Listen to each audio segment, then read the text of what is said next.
السلام علیکم، خوش آمدید۔ بہت سے بچے یہاں ہیں، ان کے لیے میں خاص طور سے خوش آمدید کہہ رہا ہوں، کیونکہ میرے لحاظ سے یہ سنت بھی ہے۔ آج کا پروگرام ماشاءاللہ بہت ہی کامیاب رہا، اور میں بھی تقریباً 3 بجے سے یہاں بیٹھا ہوں، اور اگر یہ پروگرام اتنا دلچسپ نہیں ہوتا تو شاید میں کچھ بہانہ کر کے چلا جاتا۔ اس سے ظاہر ہوتا ہے کہ پروگرام بہت اچھا رہا۔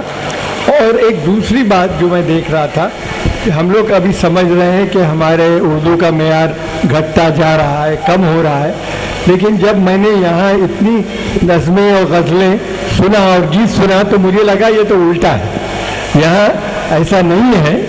بچے اور بچیوں نے بہت محنت کر کے اپنا پریزنٹ کیا ہے اور بہت اچھے سے ہوا، اور میں اگر ایک ایک کا نام جانتا تو میں سب کو ایک ایک کے نام سے مبارکباد دیتا، لیکن آپ سب لوگ مبارک کے مستحق ہیں، بہت محنت کیا ہے آپ لوگوں نے۔ اور یہ ٹریڈیشن جو یہ اسکول نے شروع کیا ہے، میرے خیال میں کم از کم 10 سال ہوئے کیا؟ ہاں، تقریباً 10 سال ہوئے، میری غلطی زیادہ نہیں ہے، تو اس لحاظ سے اور یہ اور میرے خیال میں ترقی کر رہا ہے۔ اس سال جو بچے بچیاں ہیں ان کا نمبر بھی زیادہ تھا، اور مجھے ایسا لگا کہ انہوں نے ڈریس وغیرہ بڑا اچھے محنت کر کے بنایا ہے۔ ایک بات ہے کہ کچھ لوگوں میں تھوڑی کمی بھی تھی، انشاءاللہ نیکسٹ ٹائم وہ اس سے اچھا پرفارمنس ان کا دیں گے۔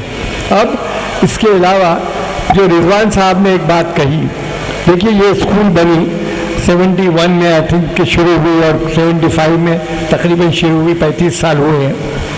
اب حالات ایسے بدل گئے ہیں کہ میں سمجھتا ہوں اور اسکولیں بھی بننا چاہیے، اور یہ ان کا نیا خیال ہے اگر وہ کسی لحاظ سے کوئی بھی زمین دے سکے۔ اور ہمارے لیے کم از کم اس ایریا میں جونیئر کالج کی بہت ضرورت ہے، اور اس کے بعد ہو سکتا ہے کہ سینئر کالج۔ اور میں اللہ میاں سے دعا کرتا ہوں کہ یہ جو خواہش ہے ہم لوگوں کی وہ پوری کریں، اور اس میں رضوان صاحب ہمارا ساتھ دیں۔ شکریہ، تھینک یو۔